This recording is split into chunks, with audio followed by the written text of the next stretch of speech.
lot of Japanese RPGs this time. You're welcome. Here are the video games I played in the final third of 2024.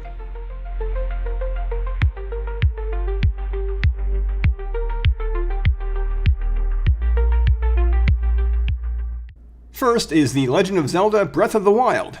Yep, shortly after finishing Tears of the Kingdom, I decided to wrap up its predecessor. I already played through it on Wii U, where I completed every shrine, but my Switch port was largely left untouched. I managed to reach Calamity Ganon after beating only one Divine Beast, but I couldn't beat him.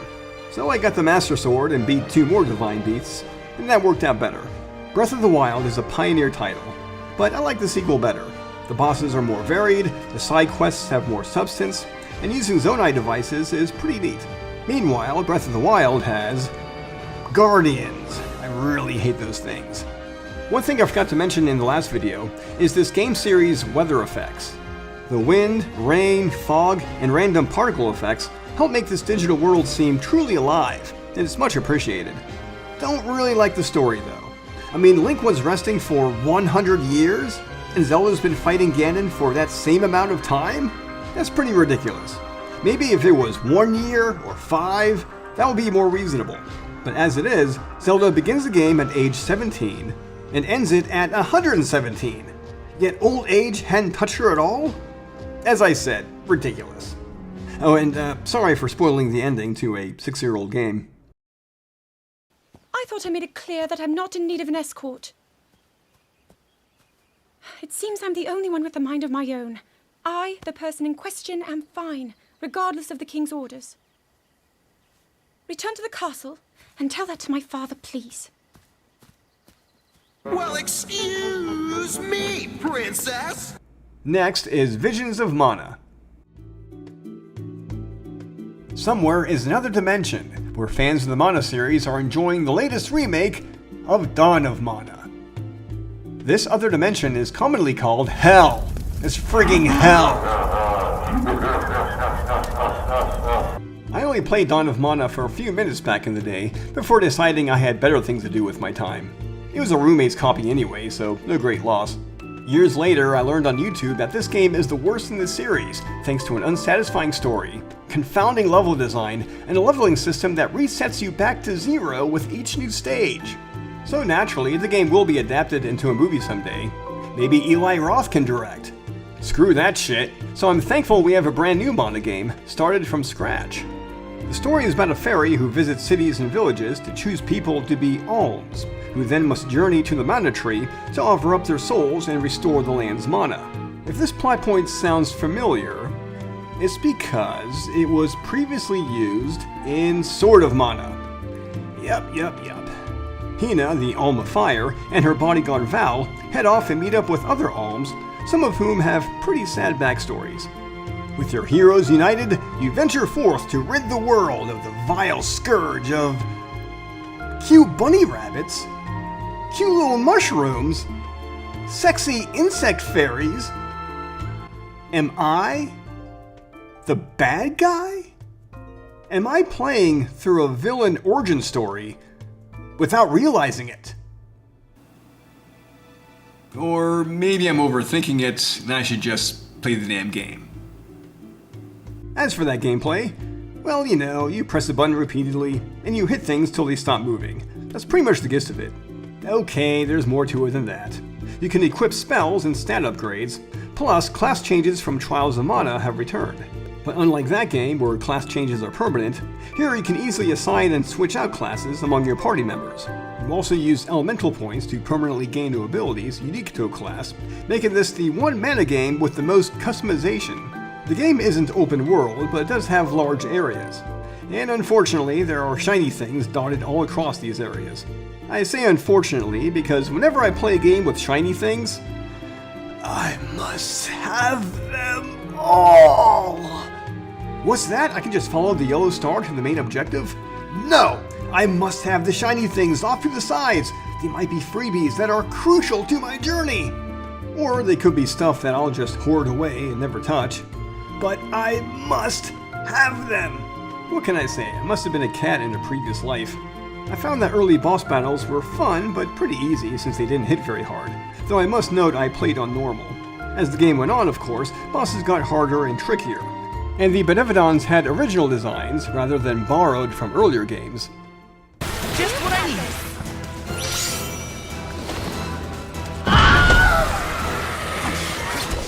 As a concerned gamer, I am sorry to report that this game has diversity. Oh my god! For example, here is Morny, who is a dueling catman, Karina with lizard eyes and a dragon wing, and Palomina with the figure of a ballerina, and a big-ass purple squirrel's tail. You know, I'm just starting to get the idea that this game was made for a certain subsets. Nah, that can't be it. By the way, I once feared that Carmina would get on my nerves, but she's alright. Her spunk and energy are what's needed, since most of her heroes are just so damned nice and saccharine.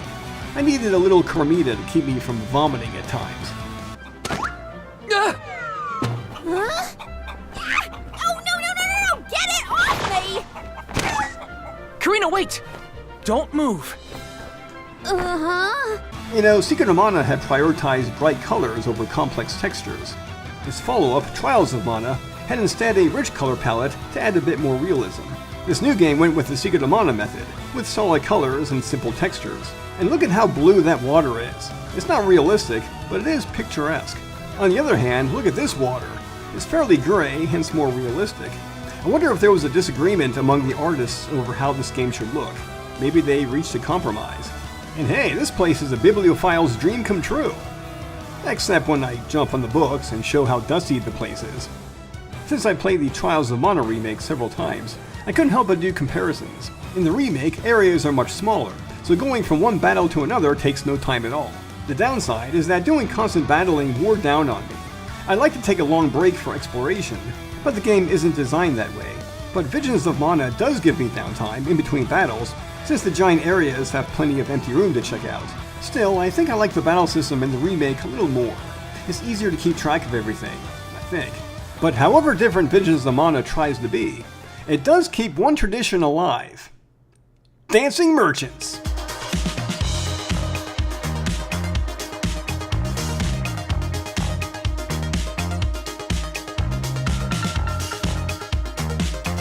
Ooh yeah, you get down, Mr. Merchant Man! This is a decent action-adventure game with a stronger story than previous entries, but if I could change one thing about it, it's the music. It's not terrible, just disappointing. The Mana series is known for very catchy rhythms and restless beats. It's music that makes my ass want to shake till the break of dawn. But the soundtrack in Visions is just cinematic. It's merely there to fill a void, and that's it.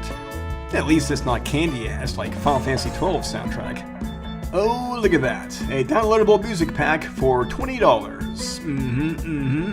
The game itself, though, is pretty fun. And even if you disagree, you gotta admit, it's better than the alternative. Lightning bolt! Lightning bolt! Lightning bolt! Sleep! Lightning bolt! Lightning bolt! Sleep! Lightning bolt! Next up is Concord. No. If no one else played Concord, then why should I? I'm pretty sure even Rob Liefeld would be embarrassed by that character design. Here is my copy of Final Fantasy IV Heroes of Light. I skipped out on it when it first came out, but that changed all thanks to a blog I read talking about how brilliant it was. Ho Final Fantasy fans, rejoice! Well, I must be a sucker because I didn't like it much. One thing about it that got on my nerves was the music, which has a lot of chiptune notes. Believe me, I don't hate chiptune music, but when the notes just drone on and on, it gets pretty damned annoying. All of this is to say, thank God that Octopath Traveler II has some of the most kick-ass music in any JRPG. The OST from Yasunori Nishiki is so catchy it easily reminds me of Uematsu's finest work. And the fact that this is all studio-recorded music with real instruments for a pixel art game kind of blows my mind. Anyway, this game, which has one of the weirdest names in gaming, is a wonderful throwback to the golden age of 16-bit RPGs. There are many indie games with pixel art, but they usually have characters and backgrounds with very simple shapes. But the Octopath games have just the right amount of detail with well-defined characters with black outlines. I never fully played any of the Romancing Saga games, but I hear the Octopath Traveler games are very similar. You choose one of 8 characters to start out with, then go out and search for companions. It's not a linear journey, as few areas are blocked off, and you can easily enter a place with overpowered enemies. But the name of the game is essentially the same as in any other RPG. Level up, get better equipment, then move on from one story beat to the next. Your companions aren't just pretty faces, however. Casti, for example, can knock someone out by giving them drugs. Good night. Throne can also knock someone out with her freaking dagger, then step over him and rob him blind. Oops, I'd gotten this stuff already. And Oswald can mug someone for his stuff. This guy was pretty tough. Like that could stop me. It sounds like I'm not playing as very nice people. And yeah, some of them aren't because they've gotten very raw deals in life. Stealing stuff is often necessary though, because look at these prices. I thought video games were meant to let me escape from reality, not remind me of it. Battles are all about breaking through defenses by exploiting weaknesses. And just like in Bravely Default, you spend battle points to give a character extra actions, making for simple yet deep strategy. Most of the boss battles aren't very hard, except for the ending battles, where bosses pull out dirty tricks that make me want to throw my TV across the room. We're talking summoning ads, inflicting debuffs, and changing their own weaknesses. Sometimes going full nuclear with my mage does the trick, and sometimes it doesn't. As for the story, each character has their own, and although there are surprises in store, these tales are kind of basic since they're following JRPG tropes. Just think of this game as like The Godfather Part 2, which has 2 stories that feel incomplete when told separately, but together they make a compelling narrative. My starting character is Ochette here, and once you know it, she runs just like Naruto, which is not something I recommend doing in real life, unless you're just having fun and you're very self-aware of how silly you look. And maybe not even then. A common critique of the first game is that besides battles and coffeehouse banter, the different companions don't engage with each other. So the sequel offers joint chapters, where 2 companions go on an adventure together. Not sure if they're necessary to complete, but they do help add to the camaraderie among your characters that the first game was sorely missing. I've heard that people make fun of this game for its simplistic graphics, but if you know, you know. If you can see the beauty of pixel art from those good old days of carts and CD-ROMs, then Octopath Traveler 2 won't disappoint. And I heard that a third game is not in the cards. And I can see why. There are only so many story ideas the writers can work with in a game that demands 8 at a time. But at least we have 2 games here that you can play in front of family and friends without feeling totally embarrassed. I mean, if you know, you know. On a final note, here's my copy of A Guide to Japanese Role-Playing Games, which has an article on the first Octopath. The writer said that the voice acting is shockingly poor. And I have no idea what the hell he's talking about. The quality of the voice acting is about the same as in a recent anime, or perhaps an anime from the 2010s. Please excuse me, but that article irked me, and I just wanted to get it out of my system. Next we have Resident Evil VIII Village. Or Village Resident Evil, whichever it is. This is the game that made millions of players across the globe cry out, "Please mommy, spank me more!" What, just me? So this is what, my 5th time playing this? Or maybe my 10th? No, actually it's my 1st. I put it off for 2 years, so when spooky season came around, I figured it was time to see what all the hubbub was about. I did play Resi 7, and while that game had its merits, I like Village more. It's about as long as 7, but it has more variety and impressive vistas. I could just be walking to the next objective and suddenly be struck by the sight of a grand castle or a big house by a waterfall. It seems the devs wanted the kind of atmosphere seen in Amnesia: The Dark Descent. But since this is a Resident Evil game, there are villains with big personalities. And this entry does something I don't think any Resi game has done before. Introduce all of the villains in one place very early on. It pretty much ruins the surprise, right? Oh, but who needs surprises when everyone knows this game has Lady Dimitrescu? She's captured imaginations. And to think, she's only the first boss. When you beat her, the game's not even a quarter over. I think my favorite stage is the dollhouse, where you lose your weapons and items so you can concentrate on simple puzzles. It's very suspenseful throughout, eventually leading to a big payoff. Stop it! Don't open that door!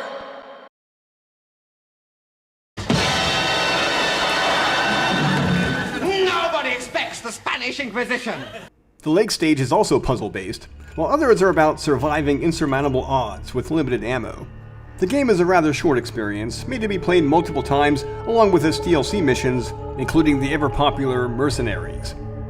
But if you want more bang for your buck, the Resi 4 remake is longer and meatier. This brand of horror is different since they're usually overpowered, but it certainly feels more like a $60 product. There's even a woman in red who won't hang you up on meat hooks. She seems nice. Boulder punching asshole! And then he called me a boulder-punching asshole. But I like punching boulders. There, Chris. There's nothing wrong with punching boulders. Isn't that right, everyone? Yeah, punching them is fun. You tell that bastard what for. I punch him all the time myself.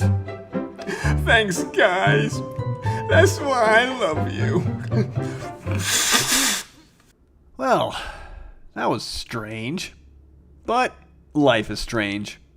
Double exposure.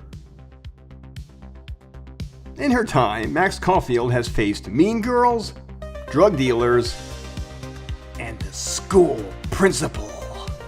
Now she's a teacher herself at an arts university, where she must slide between alternate timelines to discover who axed her new best friend, Sophie. Frankly, a YouTube review made me nervous about this game's quality. It mentioned cringy conversations, weird remarks, and talking to the same people across the two timelines. But as it turned out, I had little to worry about. Yes, there are people who hit on Max, and they can be a little persistent, but the whole point of it is that awkward flirting is simply a part of real life. And I found it fascinating to talk to someone who is grieving, and then talk to that same person who is not grieving. It's an odd feeling going between a bright mood and a dour one. And it's not every story that offers such a dynamic. And it's not like you can have the same conversation over and over again, like in Famicom Detective Club or similar. And then there's Max, who may be a reserved young woman, but she has deep thoughts that are amusing and sometimes laugh out loud funny. Relatable. Sometimes I feel like someone is eating my brains with a spoon. She has a reputation around campus of being a snoop, because old habits die hard, I guess. In fact, she's such a snoop that she looks through private things and sneaks into offices even when there's plenty of potential witnesses around. There are so many times when she could get busted, but everyone nearby suddenly has cases of blindness. Convenient. If unrealistic plot details like this piss you off, you might not enjoy this game. However, if you can embrace the madness, it can be a lot of fun. As emotional as the first game was, I found it pretty easy to riff on it. Like I was a host of Mystery Science Theater 3000. I made my own fun, since there were times when I had to do menial tasks. This sequel is no different, as I found ways to poke fun at the characters and plot lines. Alright. What do you want? What do I want? Sure. Nothing's free. At least, not if you're smart. I'm sorry, but flirting like that doesn't work. Unless you're old and fat and have a spray tan. I mean, apparently. Woohoo! I'm Max Caulfield, and my superpower is making circles right behind the university administrator. Yeah, baby! And let's not forget that as reserved as Max can be, she is a stone-cold manipulator. She can screw someone over, then act chummy with them a minute later. Of course Max has double exposure, 'cause she has two faces. The game has a bit of a slow start, but I really got invested in Chapter 2 when I began to investigate three people who might have had motives for Sophie's axing. I love peeling away layers in a mystery, and I love it when the investigator uses unorthodox methods to uncover the truth when witnesses get ornery. Life is Strange Double Exposure sure scratched that itch for me. This story could have easily been told through a miniseries on Netflix or something, but that would take away player choice. And it's up to you to decide if the luxury of player choice is worth at least $40. Finally, I want to say that I wish a certain former IGN reviewer and video editor plays this game someday. Why? No reason. That is a tasty plasma. Maybe I could sneak in and watch Final Fantasy Spirits Within. I don't care what anybody says, that's one of the best sci-fi films ever made. Stop it. Get some help. Hey, speaking of Final Fantasy, I put some time into Final Fantasy III. I could say a lot about this, but I'll keep it brief.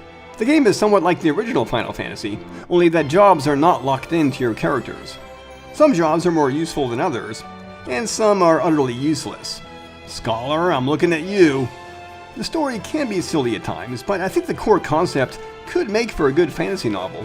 It's about heroes who eventually leave their floating island to discover what happened to the rest of the world.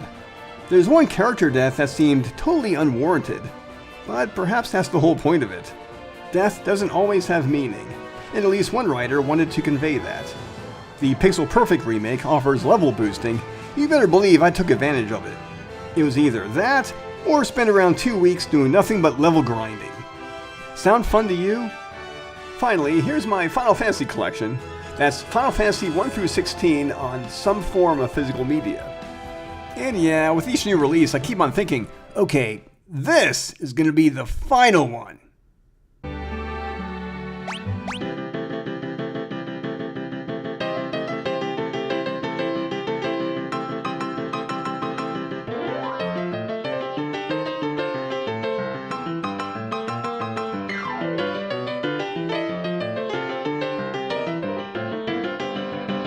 Next is VIII Nordics. Yeah, I'm one of those players who got roped into the Y series, starting with VIII. VIII was more of the same, but VIII shakes things up a bit. Instead of switching between multiple companions, our hero, Adol Kristen, is joined by only one, who is at his side at all times. Combat has the usual super moves and basic melee, but now there's duo mode, where Adol and his companion form up and strike as one. Duo mode also blocks attacks, so when you're running around on your own, you're leaving yourself exposed. It's a simple concept, but I had to get used to the control scheme, which had me using all 4 shoulder buttons. R1, for example, lets me use Adol special moves, which I can't do while holding down R2 for duo mode. Duo mode has its own set of special moves, which eat up mana points like no tomorrow. L1 is the dodge button, but only in duo mode. When not in duo mode, it's the run button. It took me a while to get used to the ins and outs of combat, using special moves while also focusing on defense. I also had to change the button scheme to suit my preferences, and I got into trouble by assigning contradictory commands. I wound up being unable to run and jump at the same time, so I had to go back to the drawing board.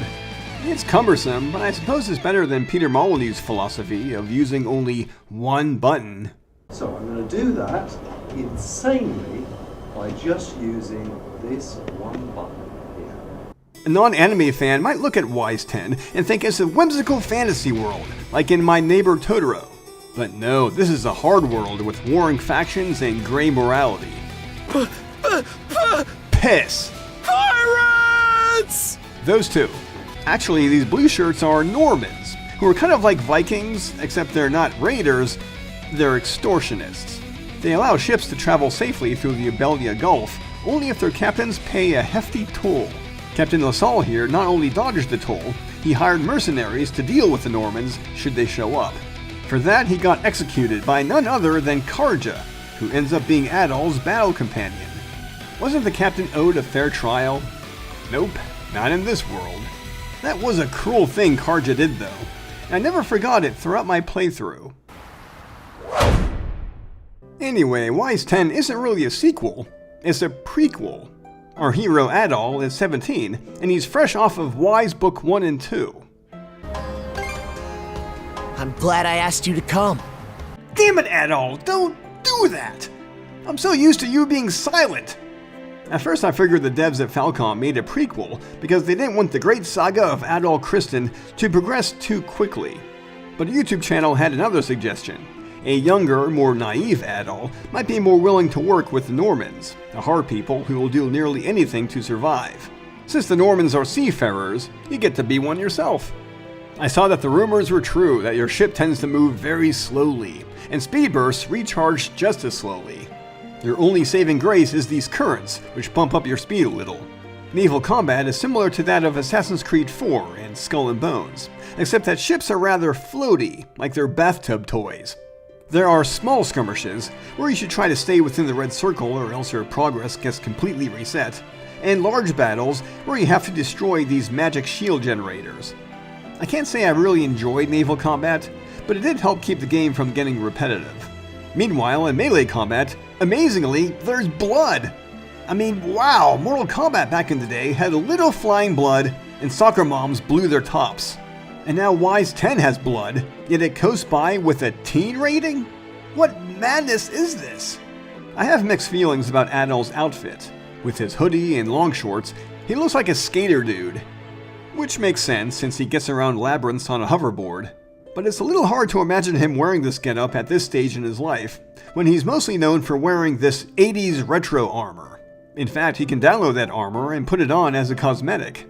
It makes Adol look pretty lame, but at least the purists who love consistency will love it. Finally, I like the new game engine, which makes environments with fewer sharp edges than in recent Wise games. It often sputters on the PS4 Pro, though. The story takes on a repetitive pattern, although the writers do their best to make each chapter feel different, if that makes sense. Most side quests are simple affairs, although there are a few that feel like main story quests. Unfortunately, there are times when I couldn't save right away after a boss fight, leaving me waiting after a long cinematic. The story also didn't really hit its stride until well into the game. And speaking of the story, I tried to predict where it was leading me, but I ended up being wrong. I think I'm a more daring storyteller than the writers at Falcom. At any rate, Wise 10 is a solid entry in the series, but I hope the next one will leave the sailing on the wayside.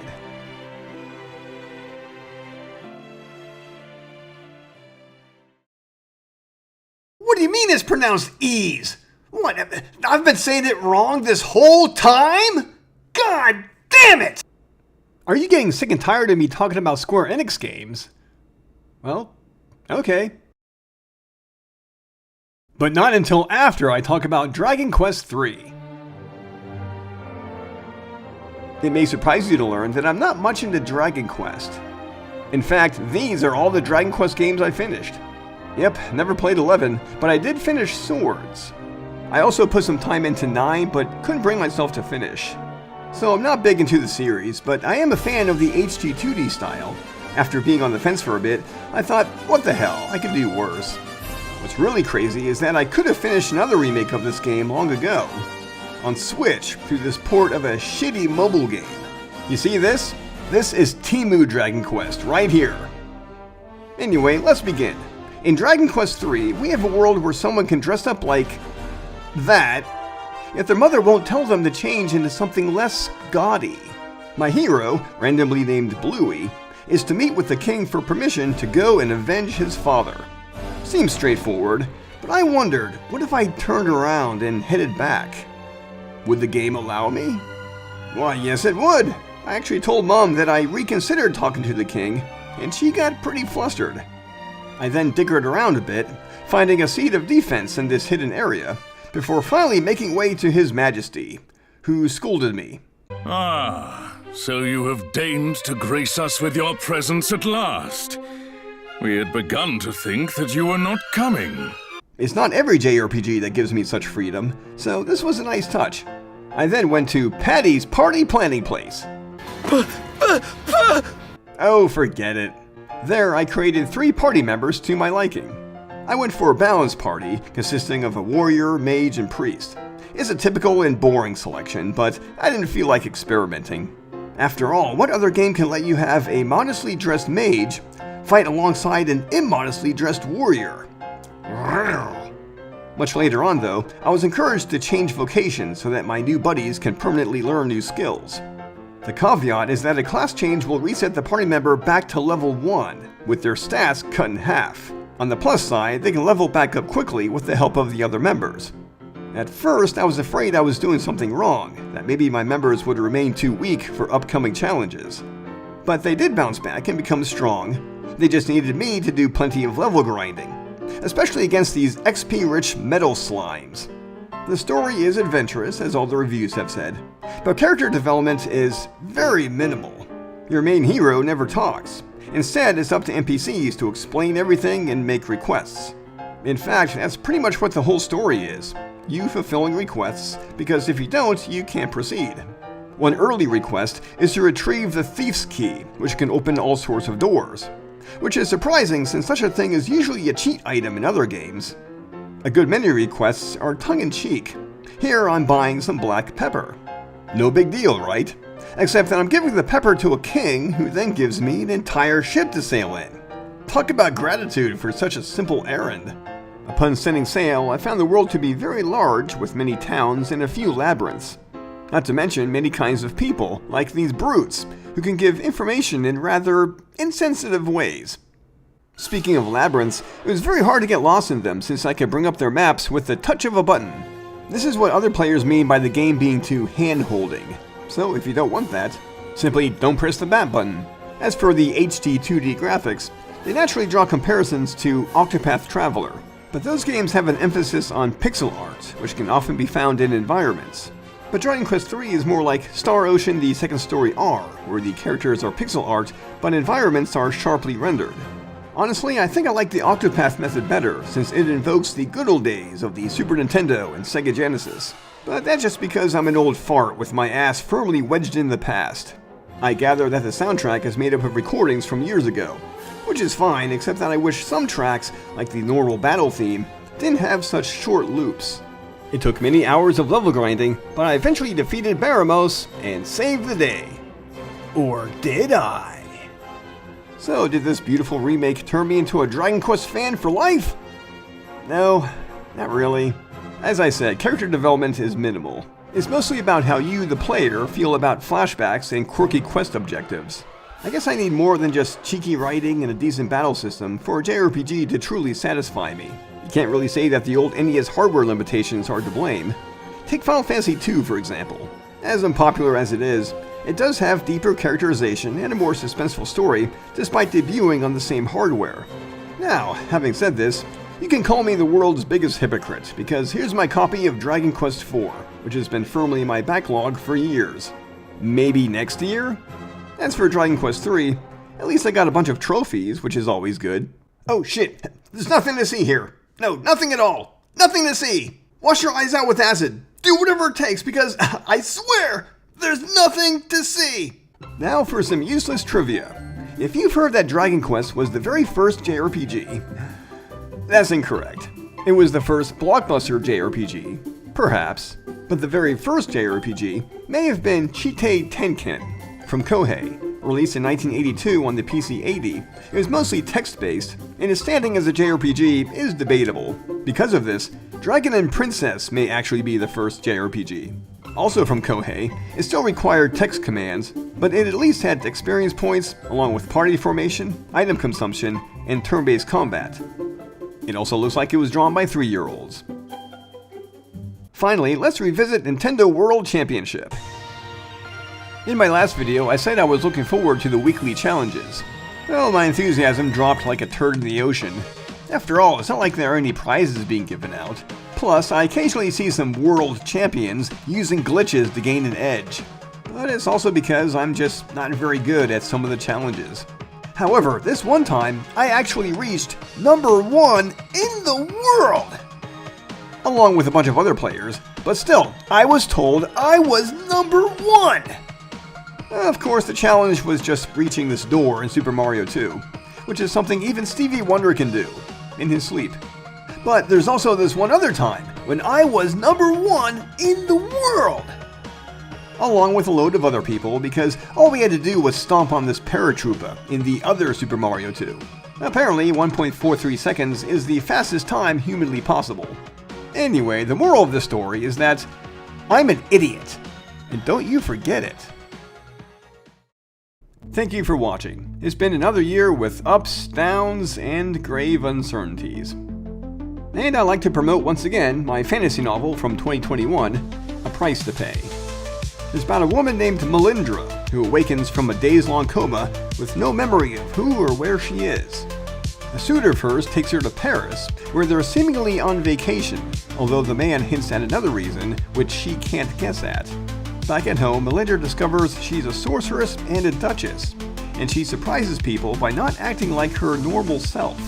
Things seem peachy at first, until she witnesses turmoil in the land, which she may have brought about before her memory loss.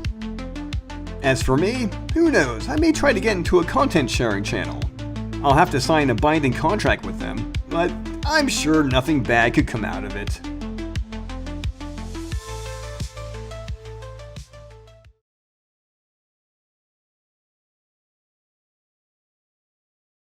Hello, I'm the Remember Critic. I remember because you've clearly forgotten.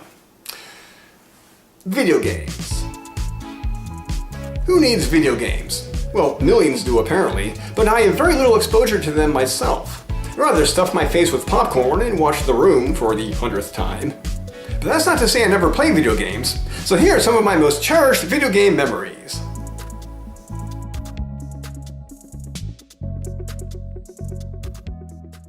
This is Bayonetta. She sure got the sexy librarian look down right, but I'm not sure of this wearing your own hair thing. I think she's covering for something. So I sat her down and I said, Bayonetta, you're not nearly as talented as you think you are. You think you're going places just because I'm playing your game, but no, not really. You're definitely not going to PlayStation 5. And I was right. And being right is the only thing that matters. Here's Cammy in Street Fighter II. She's not holding her own very well. Ooh, right in the kisser. She wanted ice to help with the swelling. So I sat her down and I said, no ice for you until you sign this waiver stating that Channel Not So Awesome is not liable for any injuries sustained on set. She signed it, we gave her ice, we kissed, we hugged, everybody's happy. Especially my lawyers. And this is James Sunderland, the protagonist of Silent Hill 2. He's not such a good guy though. As it turns out, he's not very nice. Sadly, we had to let him go. We wished him luck and parted on good terms. And despite knowing what we knew, we did not inform the authorities or our business partners. Hey, I said I remember, not that I had foresight. And those are a few of my memories with video games. Does this make me a real gamer? Sure as hell hope not, or else I'll have to fight the nerd again. And I'm pretty sure he'll beat me. But I didn't say that. I'm the Remember Critic. Now if you'll excuse me, I'm going to rewatch It's a Wonderful Life. And never learn from it.